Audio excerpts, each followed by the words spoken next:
Good morning. Welcome to my Facebook Live. I am Coach Erica, owner of Driven Fitness, your friendly and fabulous online personal trainer and menopause coach. For those of you who have never joined me before, I'm here almost on a weekly basis, talking all things health and wellness. I own Driven Fitness. We're an online and in-studio fitness, in-person fitness studio.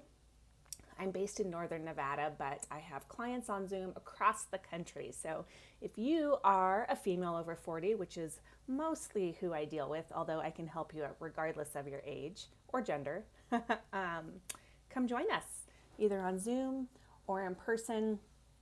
We have a summer challenge coming up. We start next week. That includes classes, a very important workshop on cortisol, which affects belly fat and weight loss, particularly if you're a woman over 40, and weekly challenges to keep you motivated and accountable. So it's only $175, 4 weeks to get you fit for summer. So if you're interested, then pop a message to me or put your interest in the comments field below, and I will send you information. And that can be online on Zoom or in studio here in Gardnerville. So grab your coffee. Tuesday after a holiday, it's time to hustle, people. So how do you know if you're lifting heavy enough? Last week I talked about intensity in cardio and in strength, but whoa, losing my lighting, but mostly in cardio and whether or not you are working hard enough in high enough intensity to get results. And the same thing goes for lifting weights. How do you know if you are lifting heavy enough to get results? And why should you lift heavy? Number one, if you're a woman over 40, the estrogen losses that start to happen as we go through perimenopause and particularly menopause into postmenopause, the estrogen decreases really affect your bone density. That's why women start to have bone density issues starting when they hit menopause. So number one, a really important way to combat loss of bone density is through heavy lifting, but you have to be lifting heavy enough. The second thing is that if you are suffering from some of the common symptoms of menopause, like hot flashes or night sweats, lifting heavy weights have been shown to help alleviate some of those symptoms. However, you have to be lifting to fatigue. That's the important part, and that's what we're going to be talking about today. If you're not lifting to true fatigue, you most likely will not see the benefits of the symptoms relief, and you're not going to be building muscle like you want to be building and preserving your bone density like you want to be preserving it. Excuse me, I have a frog in my throat. So, what does lifting to fatigue mean? Lifting to fatigue means that you cannot do any more reps with proper form. And there's two ways you can lift to fatigue. You can increase your weight so that you can do fewer reps and you're like, oh, you can barely do it with good form. Or if you cannot increase your weight for some reason of the weights you're lifting, you can increase the volume, so the number of reps you do. So say like if you're doing bicep curls, you can continue to increase the weight of those dumbbells until you cannot lift anymore with proper form. Or you can keep a lighter dumbbell, but just keep lifting reps, again, until you feel like you cannot do any more with proper form.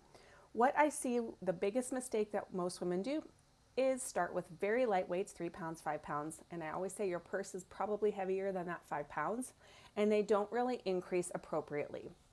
So obviously, if you've never lifted weights before, if you have an injury, something like that, you're going to want to start with light weights. However, every 4 to 6 weeks, if you are consistently weight training multiple times a week, you should be able to increase your weights up to a point.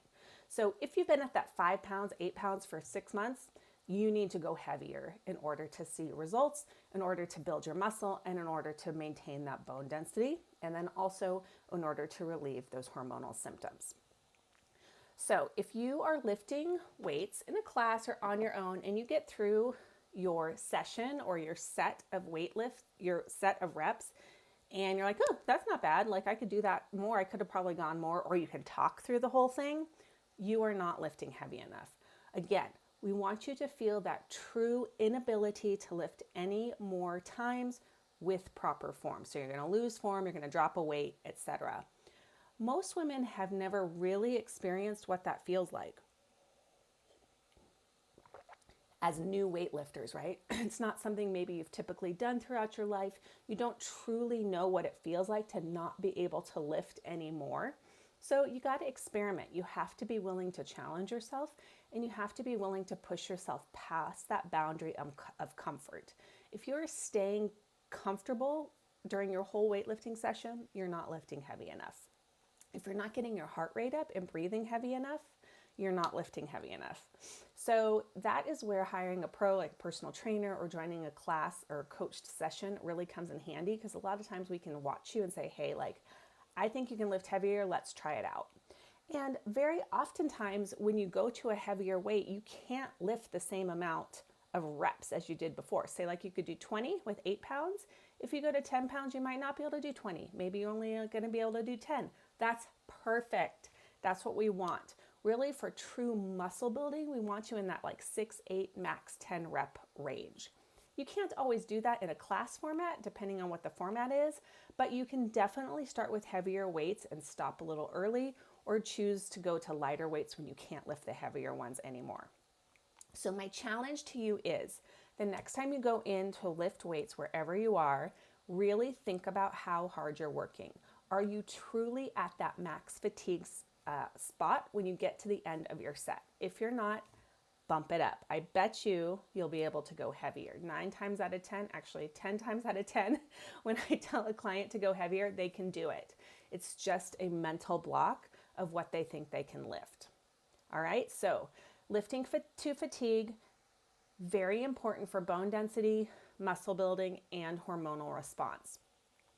If you feel like you get to the end of your reps, then you definitely are able to lift more. If you get to the end of your reps and you feel like it's not that big of a deal, or you don't need a break, or you could talk through the whole thing. All right, so that is my quick little tip for today. And hopefully some of you can join me on my Summer Fit Challenge.